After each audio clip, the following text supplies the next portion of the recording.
Buenos días, mis hermanos. Sean todos bienvenidos a este domingo de adoración a nuestro Dios. Y preparemos nuestros corazones, preparemos nuestras voces para cantar a Dios, pero sobre todo preparemos también nuestro oído para estar atento a lo que Dios nos va a hablar en esta mañana. Me gustaría que oremos para comenzar. Amantísimo Padre Celestial, te agradecemos infinitamente la bendición de la vida que nos has dado, la bendición de la familia, la bendición, Señor, de ser parte de una iglesia. Pero sobre todo esto, Señor, y es quien da el sustento a esto todo que he mencionado, la bendición de tu Hijo Jesucristo en nuestras vidas. Te ruego, Señor, que sigas guardando cada miembro de tu Iglesia Bautista del Calvario, que guarde nuestro corazón, que guarde nuestra mente para seguir buscando tu rostro. Y permítenos, Señor, seguir siendo iglesia. Permítenos, Señor, ser iglesia ahí en nuestras casas, ser iglesia con nuestros hijos o con nuestros padres. Te rogamos, Señor, que el día de hoy tú nos hables y que tu Espíritu Santo toque nuestros corazones, por rogártelo en Jesucristo. Amén. Me gustaría compartirles, hermanos, un pasaje allá en Romanos, capítulo 12, de los versos del 9 al 15. Dice allá en aquella epístola de Pablo a los romanos, en el verso 9 del capítulo 12, dice: el amor sea sin fingimiento, aborreced lo malo, seguid lo bueno. Amaos los unos a los otros con amor fraternal, en cuanto a honra, prefiriéndonos los unos a los otros. Verso 11. En lo que requiere diligencia, no perezosos, fervientes en espíritu, sirviendo al Señor. Gozosos en la esperanza, sufridos en la tribulación, constantes en la oración, compartiendo para la necesidad de los santos, practicando la hospitalidad. Bendecid a los que os persiguen, bendecid y no maldigáis. Gozaos con los que se gozan, llorad con los que lloran. Hermanos, sigamos siendo iglesia, sigamos unidos en oración, sigamos gozándonos con los que se gozan y sigamos alentando a los que lloran para seguir adelante en los caminos del Señor. Esperemos, hermanos, que en estos momentos que vamos a empezar a entonar esas alabanzas a nuestro Dios, esas alabanzas lleguen a nuestro corazón y sea nuestro cántico personal a nuestro Dios en esta mañana. Disfrutemos este culto para la honra y la gloria de nuestro Dios.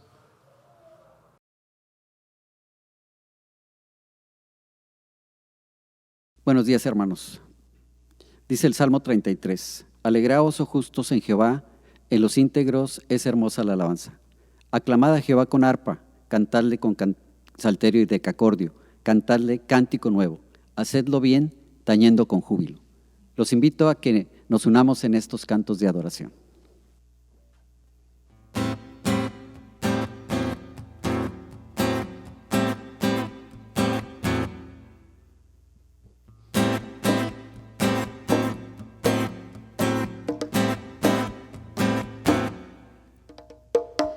Todo mi ser está agradecido, porque tu diestra me ha sostenido.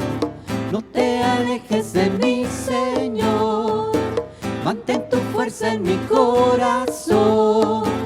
Día con día estás conmigo, me das aliento en el camino.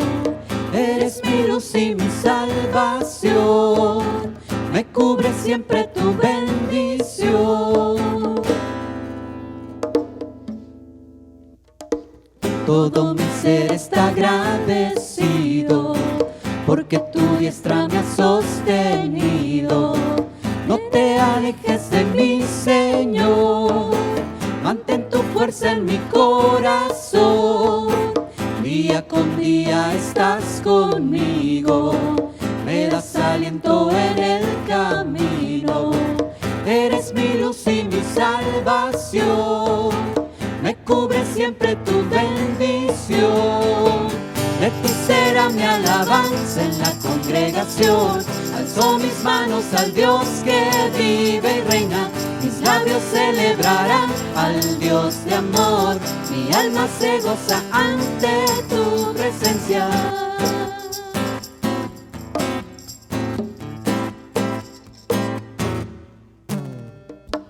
Todo mi ser está agradecido, porque tu diestra me ha sostenido.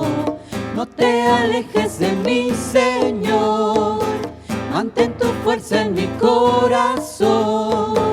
Día con día estás conmigo, me das aliento en el camino. Eres mi luz y mi salvación, me cubre siempre tu bendición.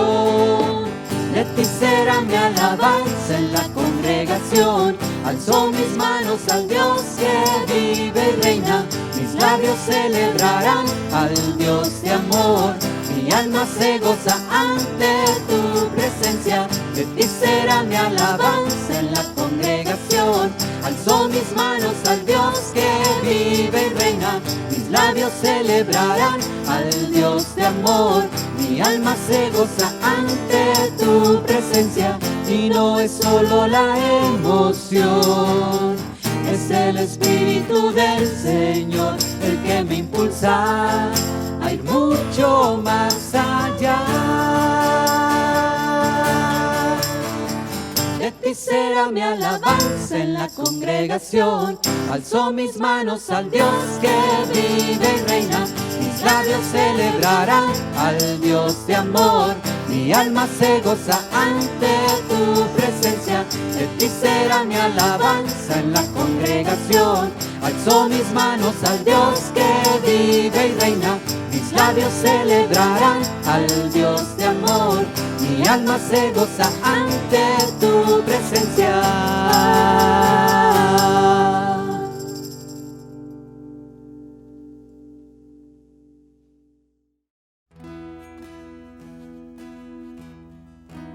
Tenemos un Rey que es todopoderoso. Tenemos un Dios que nos ama y nos cuida todos los días. Yo todas las mañanas despierto y recuerdo su salvación para mi vida, el perdón de pecados, su misericordia derramada en la cruz. Y por eso quiero adorar y quiero anhelar estar en su presencia. Él es mi Rey de gloria.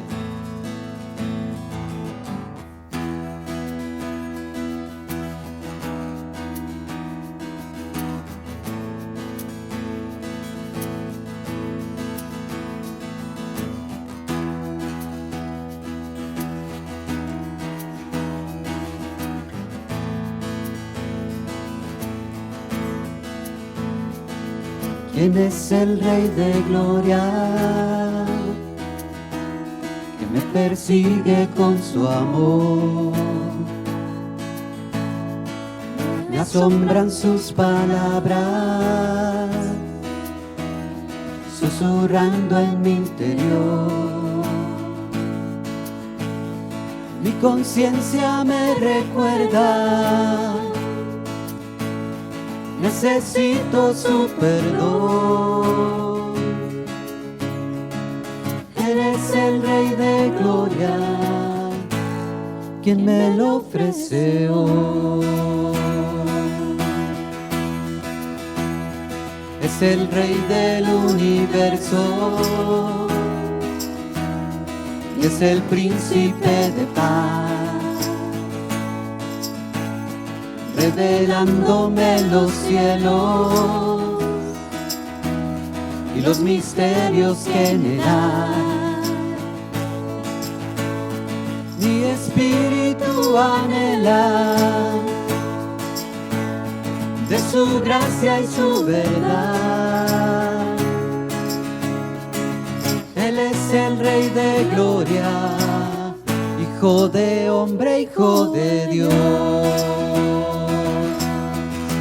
Su nombre es Cristo,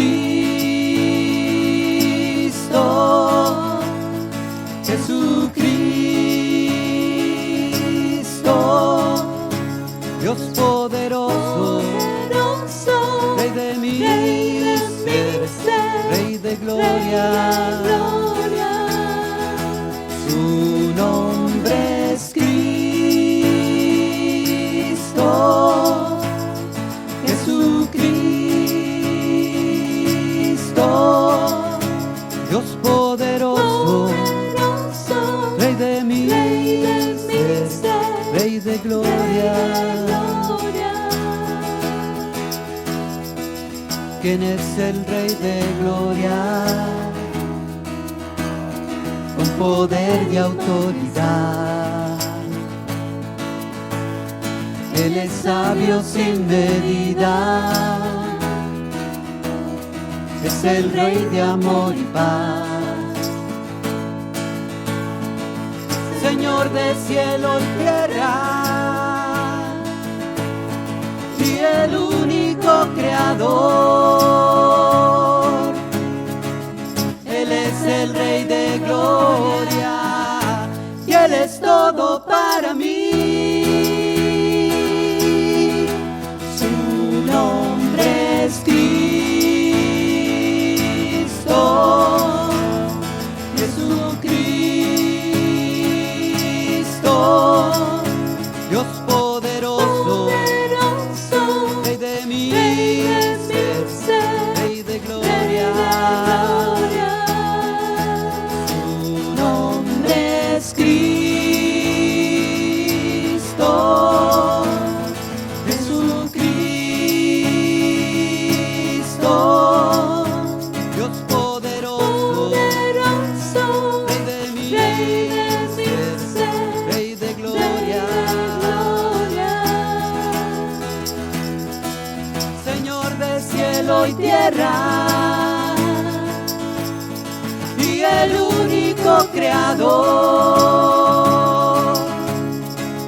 Él es el Rey de gloria, y Él es todo para mí. Su nombre es Cristo, Jesucristo, Dios poderoso, Rey de mi ser, Rey de gloria. Su nombre es Cristo, Jesucristo, Dios poderoso, Rey de mi ser, Rey de gloria. Dios poderoso, Rey de mi ser, Rey de gloria. Dios poderoso, Rey de mi ser, Rey de gloria.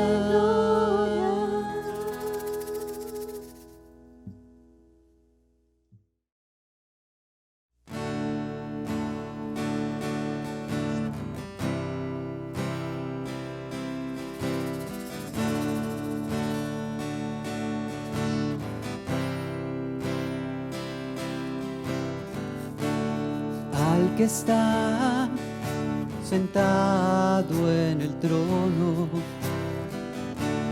de suprema autoridad,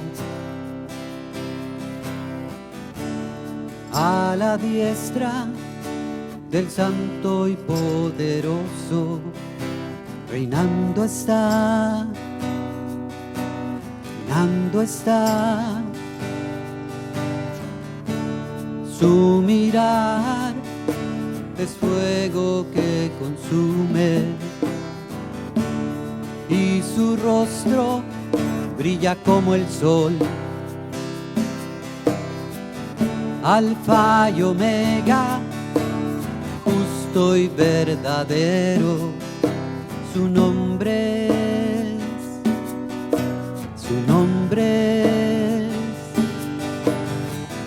Cordero inmolado. Solo tú eres digno, solo tú A ti damos gloria, a ti el honor, a ti la alabanza y toda adoración, toda sabiduría, riqueza y poder, al que vive y reina por los siglos de los siglos. Amén.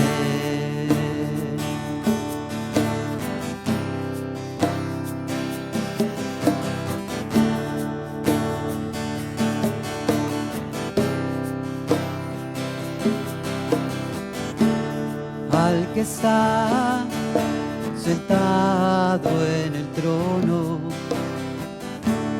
de suprema autoridad, a la diestra del Santo y Poderoso, reinando está, reinando está. Su mirar es fuego que consume y su rostro brilla como el sol. Alfa y Omega, justo y verdadero, su nombre es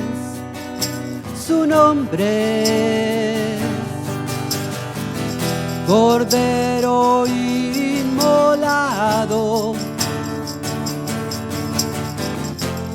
Solo tú eres digno, solo tú. A ti damos gloria, a ti el honor, a ti la alabanza y toda adoración, toda sabiduría, riqueza y poder, al que vive y reina por los siglos de los siglos.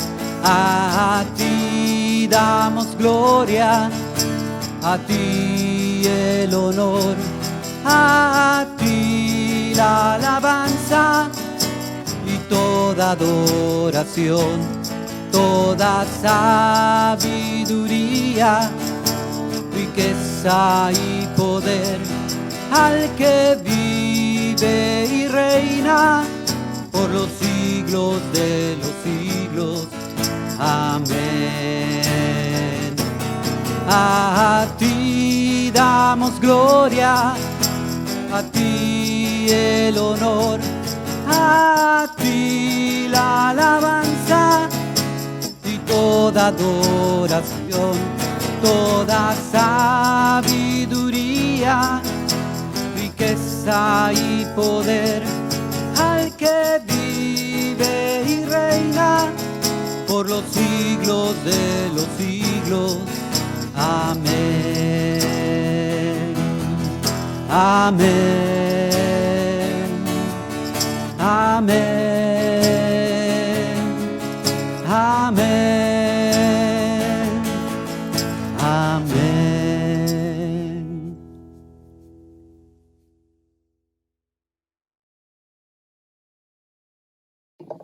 Hola, yo soy Eliana. Hola, yo soy Lucas. Hola, yo soy Sofía. Yo soy Joel. Yo soy Verónica y ella es Zoe. Hermanos, un gusto saludarles por este medio. Somos la familia Gómez Ramos y queremos platicarles un poco de lo que hemos vivido en este tiempo. Desde que inició la pandemia, pues como saben no es algo fácil la situación que estamos viviendo, pero damos gracias a Dios porque Él nos ha ayudado en este tiempo. Pudiera parecer un año difícil, pero pues nosotros tenemos aquí la muestra de que ha sido un gran año para nosotros. Damos gracias a Dios por sus cuidados, porque nos ha bendecido en este momento y nos ha cuidado de la enfermedad, y estamos muy agradecidos con Él por este tiempo que nos ha librado y nos permite seguir adelante tanto en los niños con la escuela, a nosotros con el negocio que tenemos. No ha faltado el alimento en nuestra mesa y estamos muy agradecidos por todo eso. Damos muchas gracias a Dios porque ya para un año, va un año del COVID. Pues a principios de esto Dios ha estado con nosotros. Durante este tiempo, ya casi un año voy a cumplir cuando en el negocio a mí me asaltaron. Y la verdad que la mano de Dios sobre mí me cuidó. Y después de esto yo preguntaba y le decía a Dios por qué me había tenido esa misericordia conmigo. A los 15 días yo me enteré que estaba embarazada y pues la verdad Dios sabe por qué hace las cosas. Hoy damos gracias a Dios porque estás hoy con nosotros. Durante el tiempo de embarazo también me contagié de COVID y cuidó de nosotros, tanto de Zoe como de mí, de los niños, de mi esposo y de todos ha cuidado de nosotros. Queremos leer, compartir con ustedes este versículo que encontramos en la Biblia y que pues ha sido un mensaje para nuestra vida, para nuestra familia, y Dios nos ha hablado por su palabra y con este versículo que queremos compartirles. El versículo es el Salmo 91 del 5 al 7. No temerás el terror de la noche, ni la flecha que vuela de día, ni la pestilencia que anda en tinieblas, ni la destrucción que hace estragos en medio del día. Aunque caigan 1000 a tu lado y 10,000 a tu diestra, a ti no se acercarán. Damos gracias a Dios porque nos permitió iniciar hace ya algunos años. Vero y yo nos conocimos ahí en IBEC. Ahí primero nos hicimos novios, ahí nos casamos y nos ha bendecido con nuestra familia. Primero llegó Sofía, luego los cuates y ahora damos gracias por la llegada de Zoe, y es a quien les presentamos en este momento. Muchas gracias, hermanos, y Dios les bendiga. Bye. Bien, este momento es muy precioso para nosotros como iglesia porque vemos la bendición de Dios en una de las familias queridas de entre nosotros. Ya hemos escuchado su testimonio y cómo desde un principio fincaron esta relación de esposos y de familia después sobre la roca firme que es Jesucristo. En la roca que es Cristo ha venido la bendición de los hijos. Y en esos hijos hay un compromiso que ellos han hecho por compartirles las escrituras y enseñarles de las escrituras. Este momento también muy precioso y muy simbólico es pues presentar ante el Señor la vida de la pequeñita Zoe y tenerlos a todos nosotros como testigos de esta bendición. Joel, Vero, ustedes ya conocen la palabra y ha sido testimonio de la forma en la que estos pequeños han recibido la palabra de Cristo. Y gracias a Dios porque ustedes han sido fieles a la salvación en Cristo y al conocimiento de las Escrituras, transmitiéndolos a sus pequeños hijos. Este texto lo voy a repetir, pero ha sido un texto que han escuchado cada vez que les ha nacido uno de sus hijitos. Ahora la cuarta, volvemos a decir este texto. Mi embrión vieron tus ojos, y en tu libro estaban escritas todas aquellas cosas que fueron luego formadas, sin faltar una de ellas. Cuán preciosos me son, oh Dios, tus pensamientos, y cuán grande es la suma de ellos. David dice, los pensamientos de Dios se me vienen a la cabeza cuando pienso cómo Dios ha intervenido. Dice David, desde que yo era un pequeño bebé en el vientre de mi madre. Vamos a orar para que cuando Zoe sea mayor y tenga conciencia, pueda decir ella, es cierto, ¿no? Dios desde que yo era pequeñita, Dios ya me tenía ahí en su mano y en su cuidado y en sus pensamientos. Así que pues vamos a orar. Y mira nada más qué privilegio tan grande y qué dicha tan preciosa tener a esta pequeñita, a Zoe, que es una linda, otra vez otra niña linda, Gómez Ramos.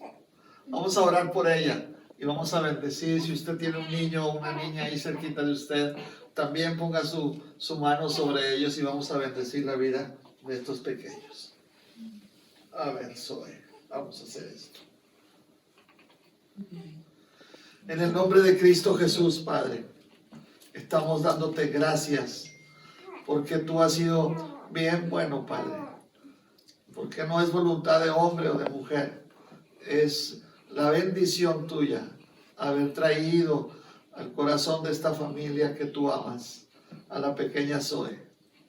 Gracias, Señor, porque la has hecho linda, la has hecho feliz, la has hecho, Señor, así desde tu corazón, Padre, para llegar a esta familia. Tú tienes propósito con Zoe, tú tienes planes preciosos para su vida. Y en este momento confesamos, Padre, que nos alegramos por tu mano bienhechora y nos alegramos porque los planes que tienes, Señor, son de alegría, de bendición, de compartir, Señor, de tu corazón a tu Hijo Jesús en la vida de Zoe. Rogamos, Padre, que tú quieras mantener este círculo de tu amor, de tu cuidado, de tu provisión alrededor de esta pequeña, junto a su padre, junto a su madre y sus hermanos. Rogamos, Padre, que no falte para ella, Señor, el amor de Cristo, que poco a poco ella comience a entenderlo y cuando sea mayorcita, Señor, abrace a Cristo como Señor, como Salvador, como Maestro de su vida. Y Señor, si tú has de elegir, elígela a ella, Padre. Si tú has de llamar, llama a Zoe para que te sirva, Señor, para que confiese a Cristo entre la gente y te sea útil, Padre, en medio de este mundo. Gracias porque tú has provisto, Señor, una familia para ella. Y es ahí donde tú le vas a enseñar acerca de tu amor. Consagramos entonces su vida, pero consagramos su vida en el seno de su familia, sus padres y sus hermanos. Y ahora, preciosa Zoe Gómez Ramos, que el Señor te bendiga y te guarde. Que el Señor haga resplandecer su rostro sobre ti. Tenga de ti misericordia y ponga en ti paz. Larga vida para ti, Zoe, en el nombre de Jesús. Amén. Amén. Amén. Eso. Felicidades. Gracias, hermanos. Felicidades. Gracias, pastor. Gracias. Gracias.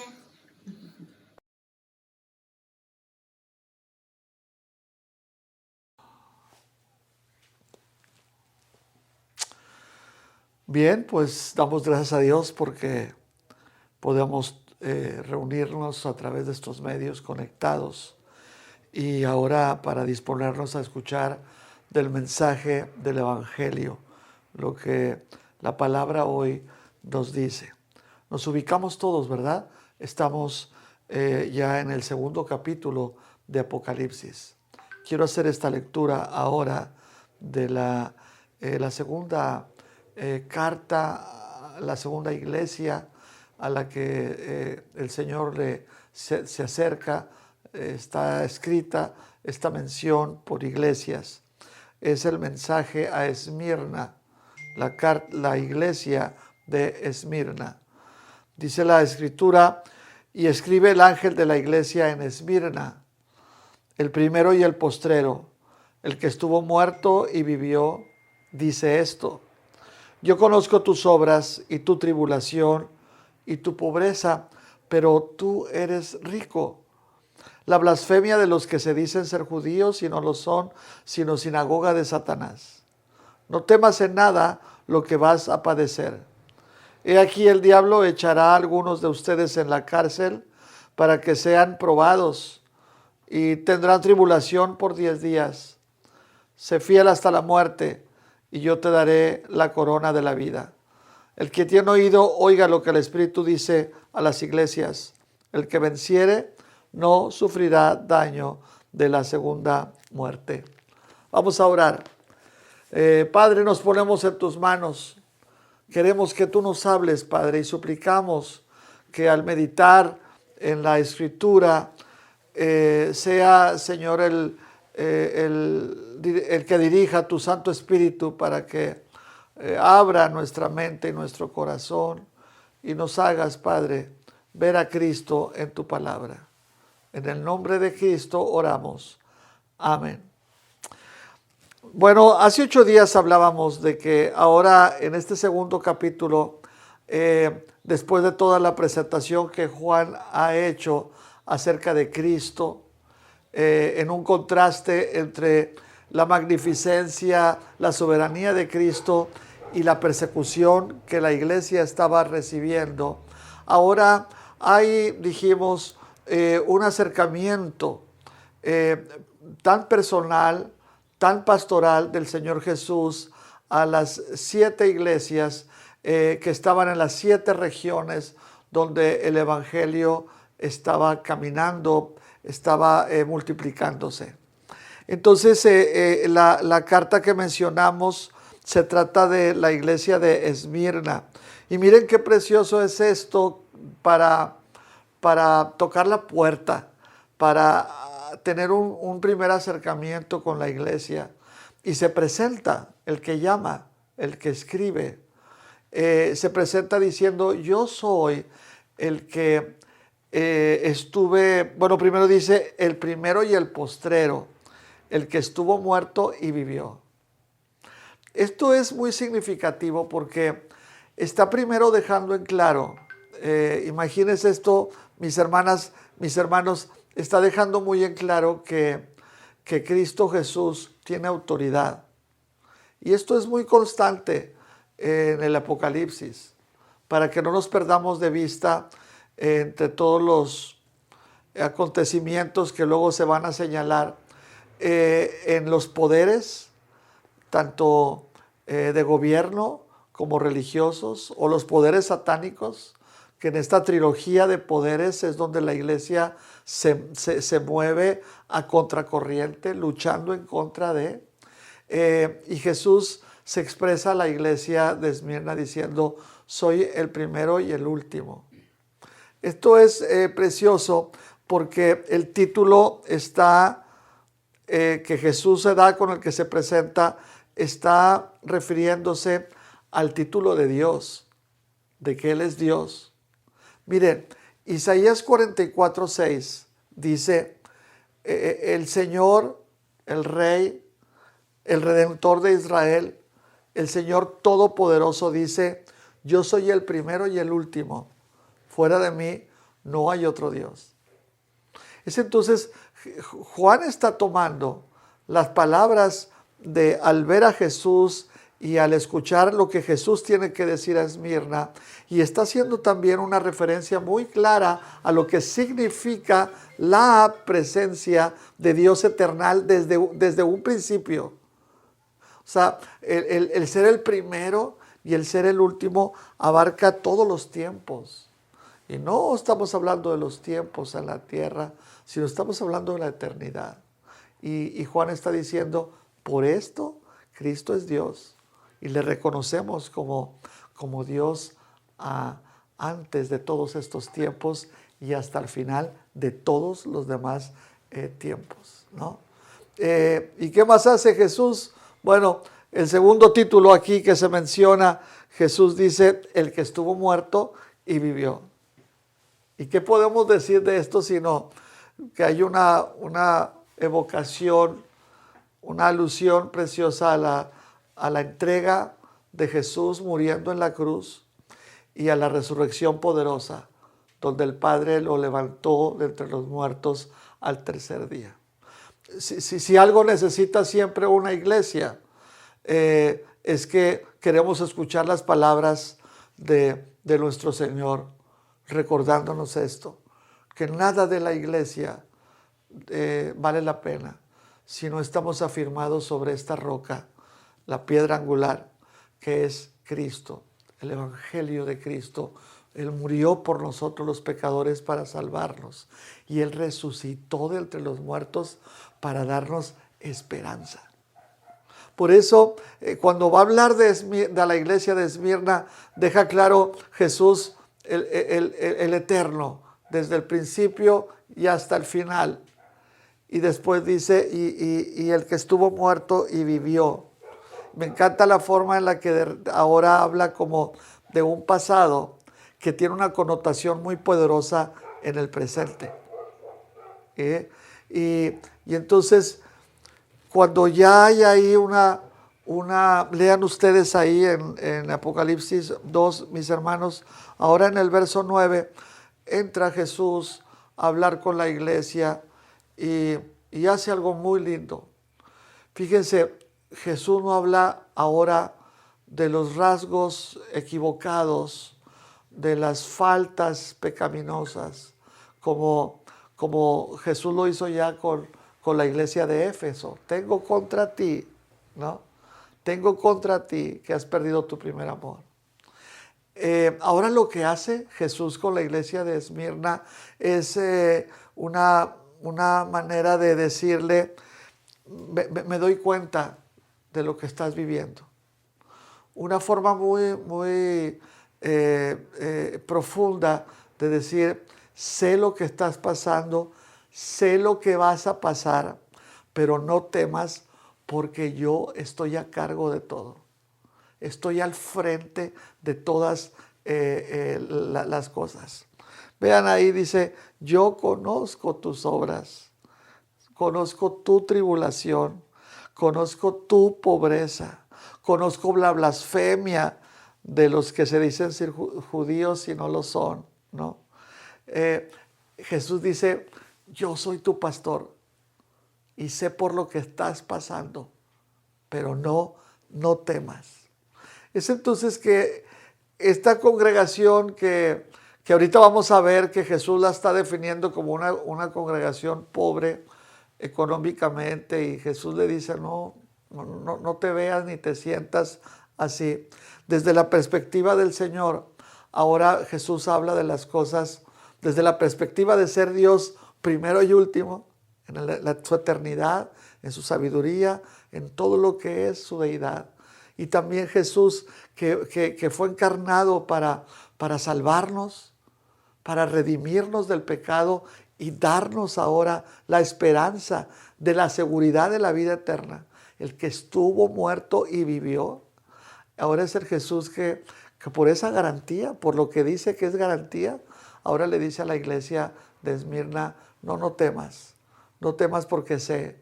Y aquí nosotros deberíamos estar pensando, hermanos, que cómo batallamos, por eso sufrimos, por eso nos equivocamos y tomamos muy malas decisiones, por eso nos estancamos y como iglesia no salimos de algún atolladero, porque nos hemos olvidado este principio de la Escritura, donde el Señor es Señor de autoridad y es Señor de toda sabiduría. Él conoce todo lo que pasa en la iglesia. Yo conozco tus obras y conozco lo que viene, dice Jesús. Pero esto es trascendental porque el Señor nos invita en su palabra, porque al final dice, el que tiene oídos oiga lo que el Espíritu dice a las iglesias.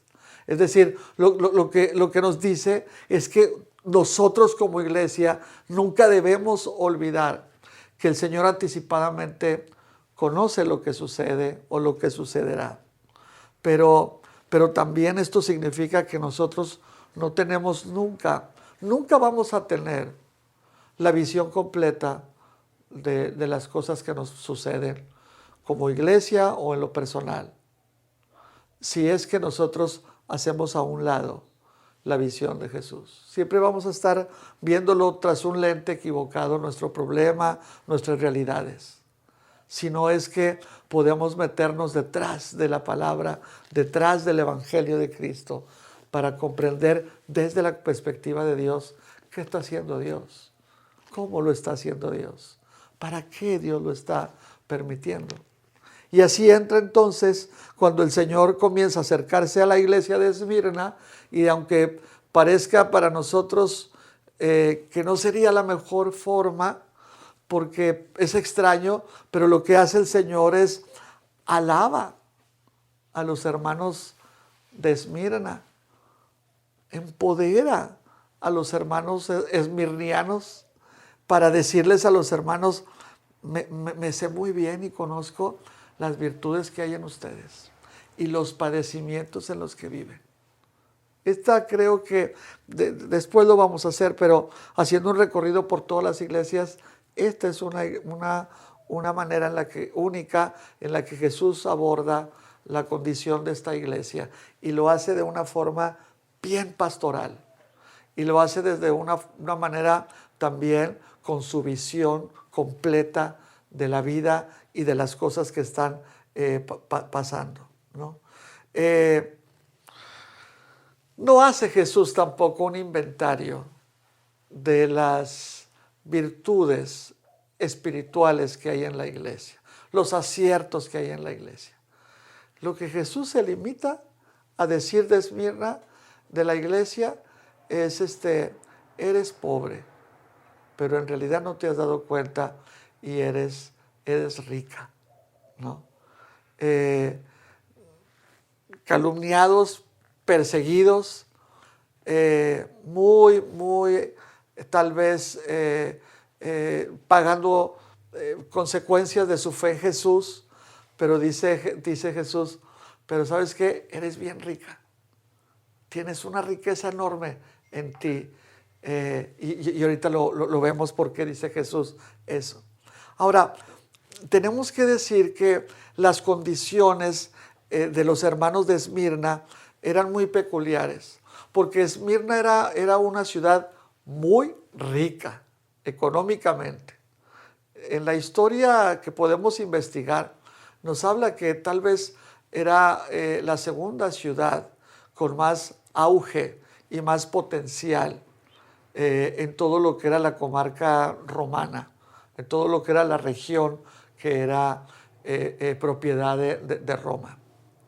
Y no solamente esto, sino que además había también una característica de que los judíos que salieron huyendo después de la caída de Jerusalén allá por el año 70 después de Cristo, una gran cantidad, una gran colonia de judíos fueron a vivir a Esmirna, porque Esmirna les daba un privilegio de no pagar impuestos que Roma le concedía a los judíos en esa ciudad también y en otras. Esto hacía que también sintieran cierto privilegio estos judíos para no ser obligados a rendir el culto a Roma y al emperador. Les respetaba sus cultos y su expresión religiosa. Esto hacía que los judíos se sintieran muy importantes. Esto hacía que después de los romanos, los privilegios seguían para los judíos. Así que los cristianos eran los últimos en esa escala, tal vez socioeconómica, de Esmirna. Por eso cuando dice Jesús, sé que eres pobre, en realidad eres rica espiritualmente, pero Jesús dice la palabra, ¿no? Conozco tus obras, tu tribulación, tu pobreza.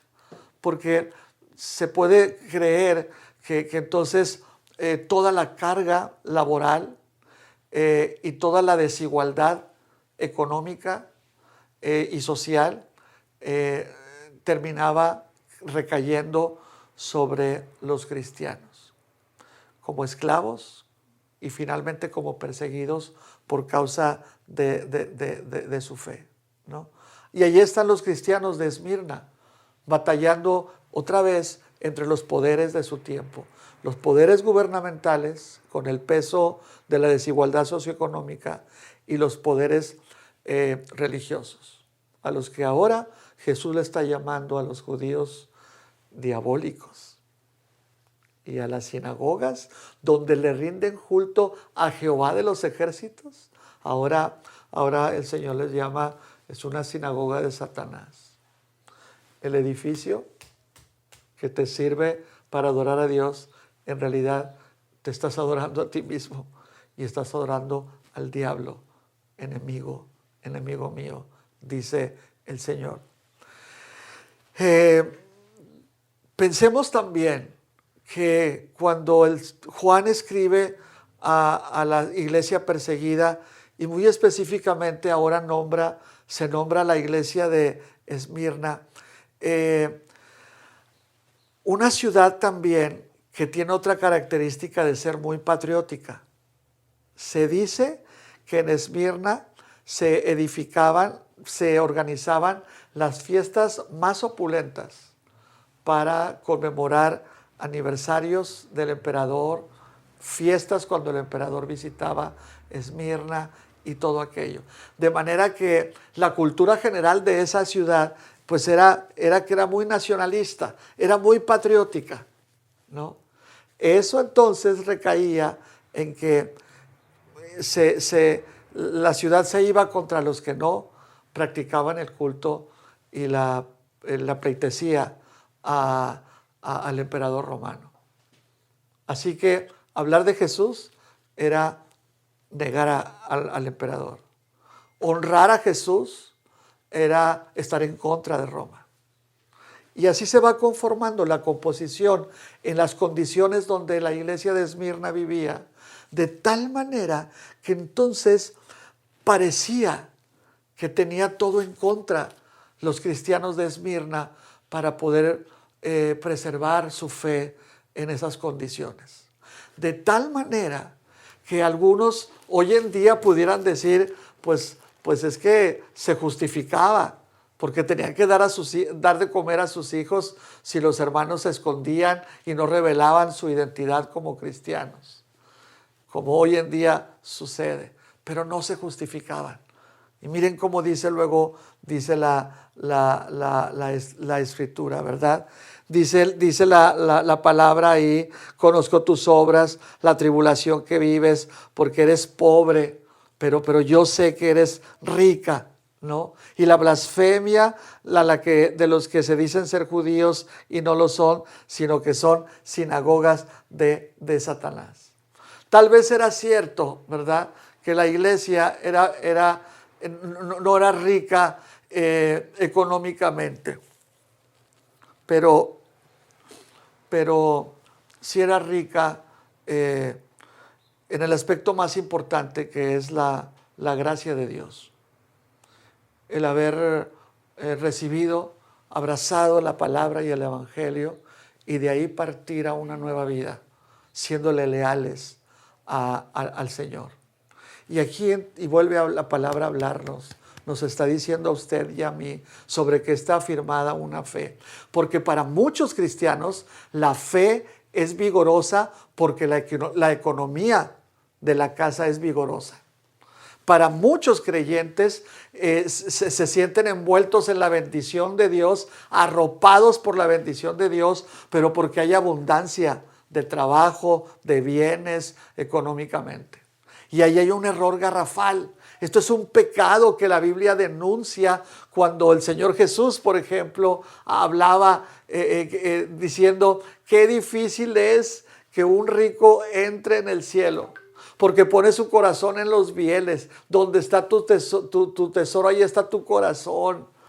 Así que ahora lo que dice Jesús a la iglesia: tú eres rica en la gracia, y ahora has mostrado que la pobreza no te es un obstáculo para serle fiel al Señor. Y piensa en esto, hermano: la pobreza y la estrechez económica en momentos en tu vida no lo debe ser para ti un obstáculo para serle fiel a Cristo, porque para Dios tu pobreza no es un obstáculo para que Él te sostenga y te forme como discípulo y como su discípula. Así que piense en esto y démosle cuentas al Señor en dónde está nuestra seguridad, en nuestra fe fincada, en las posesiones, en el poco o mucho dinero, o en la gracia prometedora del Señor que sustenta nuestras vidas.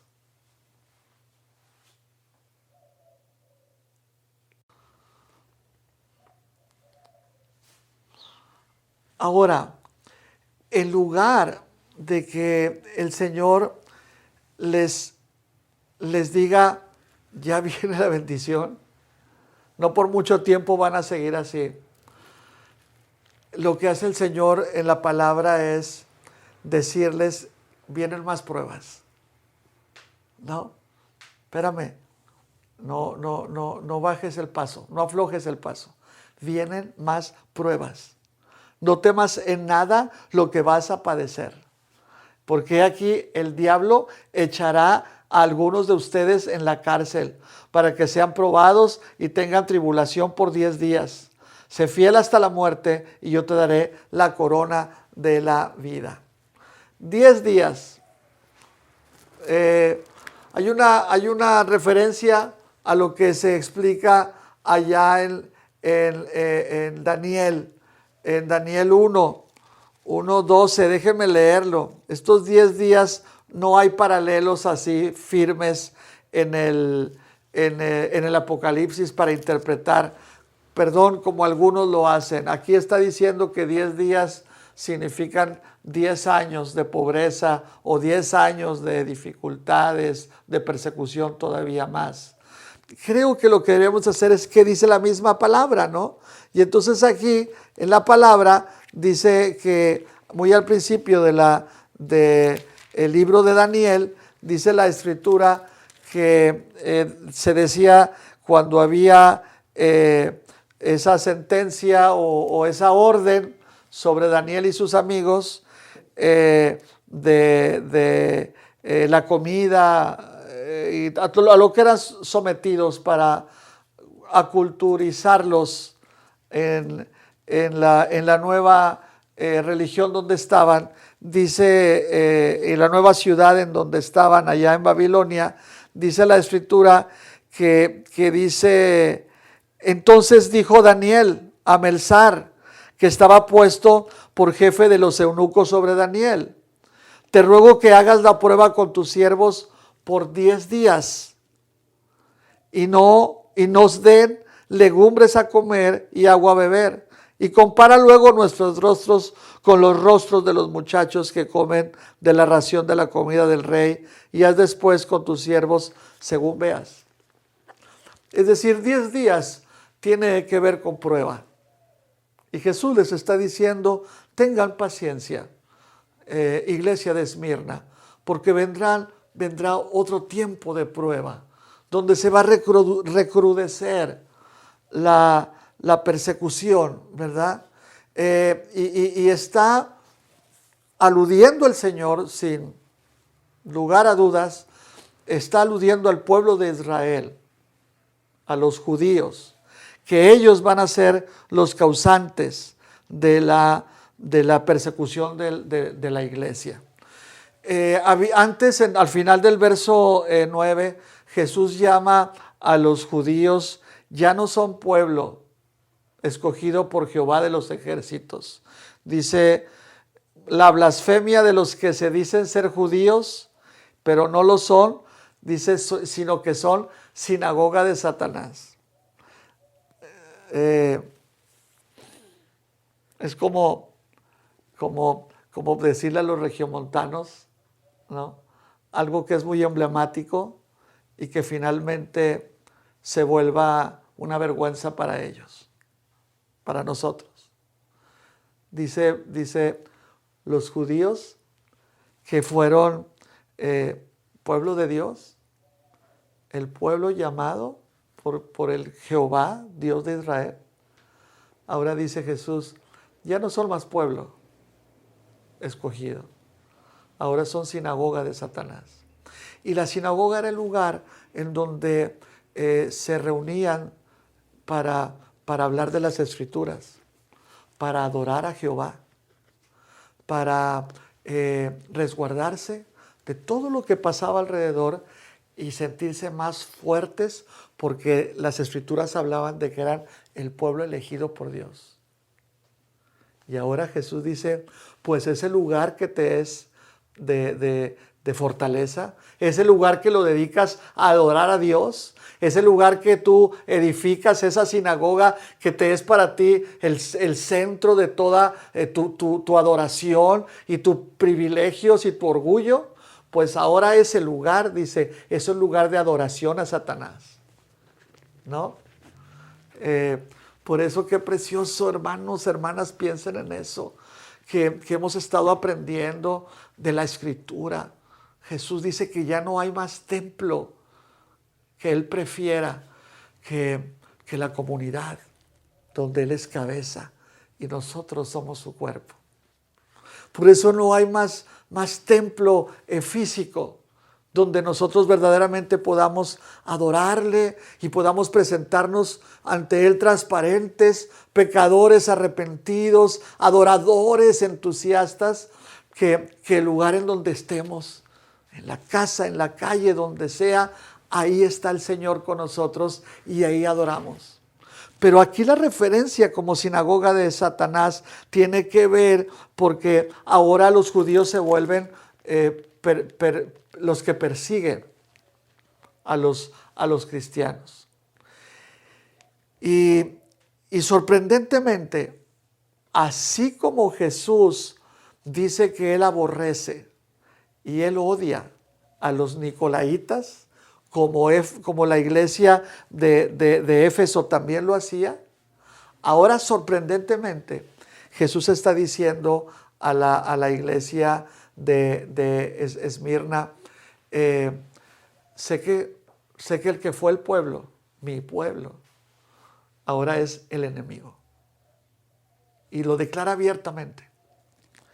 Terminemos esta parte ya, diciendo que entonces viene el llamado a vivir en medio de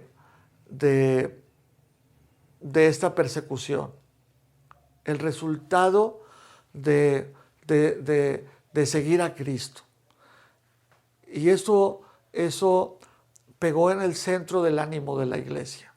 Cuando la iglesia de Esmirna le llega el mensajero de Juan para leer el Apocalipsis y comienza a leer y de repente escucha que es nombrada y luego escucha lo que Jesús les dice a la iglesia, estoy seguro que pegó en el centro del ánimo y de la lealtad de los esmirnianos para el Señor.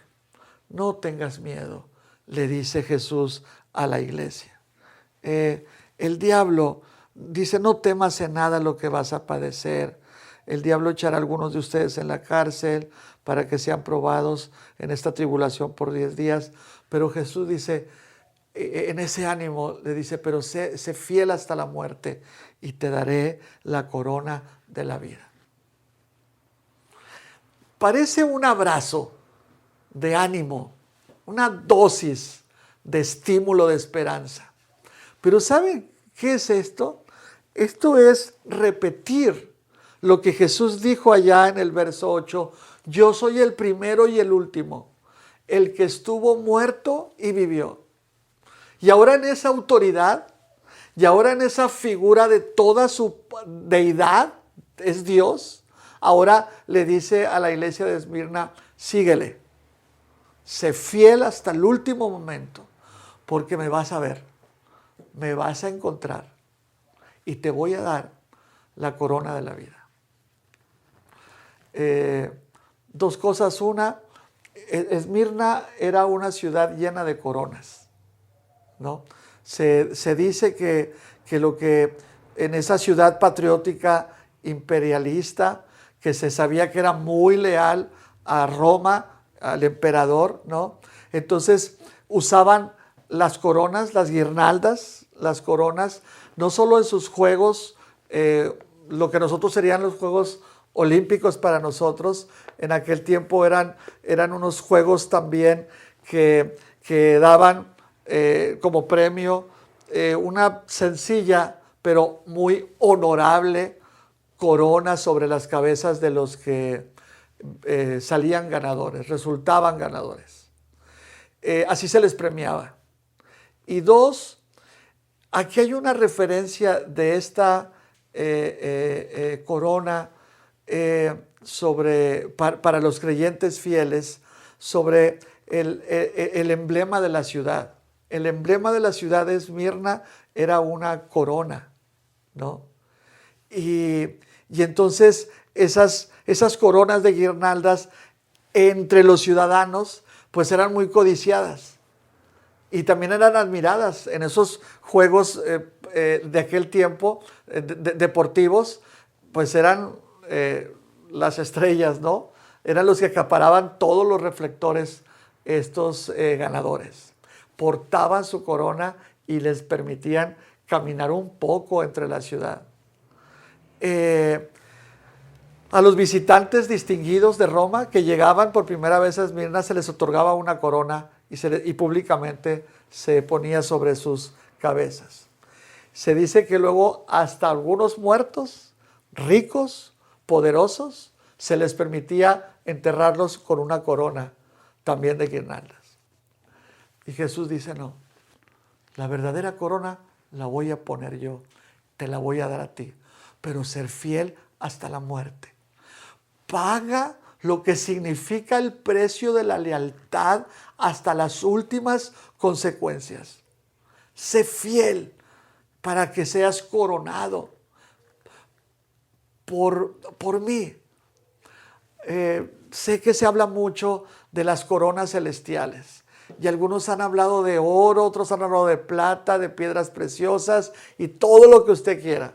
He escuchado que luego esas coronas representan ciertos niveles que vamos a tener allá en el cielo. Y dice que la corona de oro es permitida solamente para los que van a estar en el tercer cielo donde está el trono. Y los demás vamos a tener otra coronita, ¿no? Más sencillita. No. Aquí el punto es que dice la escritura, yo te daré la corona. Si es de papel, Él me la va a dar. Si es de hojas de laurel, Él me la va a dar. La importancia no está en de qué sea, sino quién me la otorga. Imagínense, el que murió por nosotros, el Redentor de nuestras vidas, nos está dando una corona. Pero dos, esa corona es la corona de la vida. Es la corona de la vida eterna. Es decir, lo que se está hablando aquí es de la promesa de la vida eterna.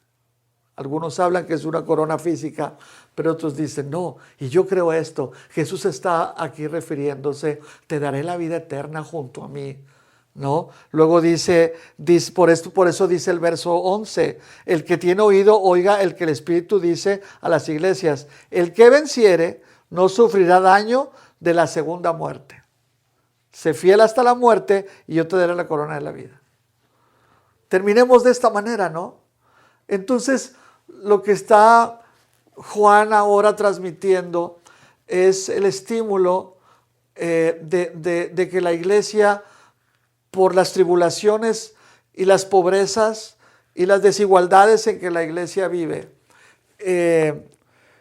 necesitamos tener un principio muy claro y que entre nosotros debe advertirse y debe hablarse cada vez más. Y es el principio de la lealtad a Cristo. Por encima de lo que exige este mundo, aquí hay una exigencia suprema, la fidelidad a Cristo hasta las últimas consecuencias. ¿Para qué? ¿Por qué? Porque Cristo lo hizo por nosotros. Porque Cristo nos salvó siendo nosotros pecadores. Porque somos una iglesia tan insignificante cuando nosotros nos amamos sin Cristo, trabajamos sin Cristo, ofrendamos sin Cristo. Pero cuando Cristo lo es el abrazo, no solamente el que me da, sino el que doy. Cuando Cristo es el centro de mi objetivo para mantenerme limpio y en santidad y así darle ejemplo a los hermanos.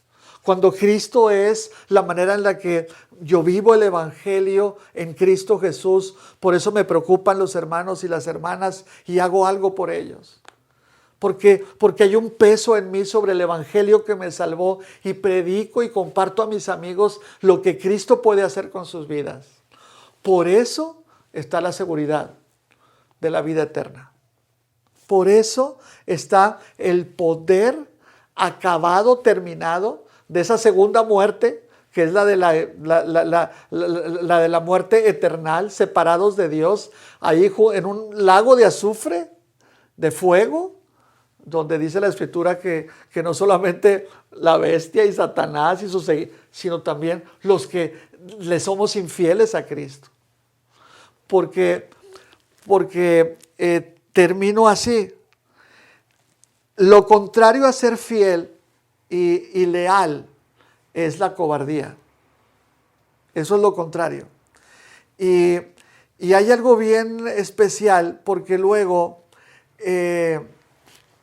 dice la Escritura allá en Apocalipsis 19, y con esto cerramos, dice Apocalipsis 19, 20, dice: la bestia fue apresada y con ella el falso profeta que había hecho delante de ella las señales con las cuales había engañado a los que recibieron la marca de la bestia y habían adorado su imagen. Estos dos fueron lanzados vivos dentro de un lago de fuego que arde con azufre. Y los demás muertos,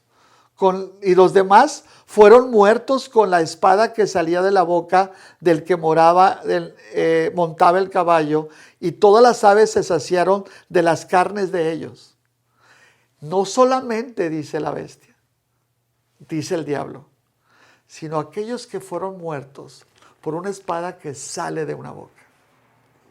Yo quiero decirles, hermanos, para terminar esto, que creer en Cristo es estar expuestos a un sinfín de oposiciones que van a debilitar nuestra fe y nuestra lealtad al Señor. Creer y seguir a Cristo demanda el que como iglesia y en lo personal nosotros estemos siempre quitándonos de encima las cosas del mundo que nos hacen sentirnos más cómodos creyendo en Dios. Los pensamientos o las ideas alrededor de nosotros que nos hacen callarnos y enmudecer y no hablar de Cristo. La lealtad a Cristo significa ser fieles mostrando el Evangelio a los demás. La lealtad a Cristo va a significar para nosotros en estos tiempos desempolvarnos de la comodidad de todo, por todo lo que está pasando. No creas tus pensamientos, hermano. No le hagas caso a tus pensamientos, hermana, que te hacen acomodarte más al estilo de vida que hemos tenido este año. Separados, orando unos por otros, pero dejando de predicar a los demás. Dejando de dar testimonio de lo que significa mi lealtad al Señor por encima de todas las cosas. Para los cristianos que confrontaban la amenaza del martirio y la persecución, esta promesa, esta exhortación con esta promesa: sé fiel hasta la muerte y yo te daré la corona de la vida. Es infinitamente valiosa para no dudar y para no aflojar el paso y enfrentar lo que tuviera que enfrentarse. Pero para nosotros también debe significar un llamado a ser leales al Señor por encima de todas las cosas. Lealtad a Cristo es poner las prioridades del Evangelio por encima de las nuestras. Lealtad a Cristo es utilizar nuestros recursos para el bien de la obra y no para, en primer lugar, para nuestros deleites. Lealtad a Cristo significa vivir comprometidamente con Dios y alejarnos de las cosas que no nos ayudan a dar testimonio de que somos cristianos, discípulos de Cristo. ¿Cuál es tu lucha? ¿Cuál es nuestra lucha como iglesia? Y en eso seamos confrontados por la palabra. Por encima de todo, seamos fieles al Señor hasta la misma muerte, para que podamos recibir la vida eterna junto a Él, con Él, a pesar de todo aquí, hay una promesa que nos alienta y nos espera cumplirse para nosotros en el futuro junto a Cristo. Que la Iglesia Bautista del Calvario nos halle Dios fieles y leales al Evangelio puro de Cristo. Amén.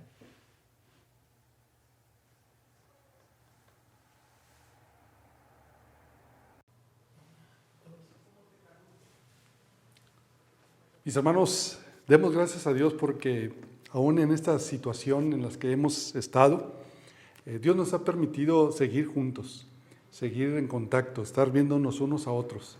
Y demos gracias a Dios porque este domingo pudimos cantarle a nuestro Dios, porque este domingo pudimos escuchar la palabra. Y quedémonos con la meditación en nuestro corazón y hagamos eso, meditemos en ella y digámosle a Dios, Dios, ¿qué es lo que quieres que yo haga? Y sigamos adelante. Espero que hayamos disfrutado este culto, espero que hayamos disfrutado estos cantos y la predicación y sigamos adelante.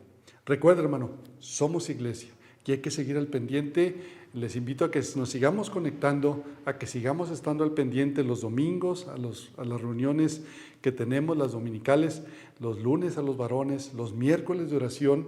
Ahí en los miércoles de oración está viendo varias familias que nos están ayudando a dirigir con el propósito de que nos veamos unos a otros y estemos al pendiente para seguir orando.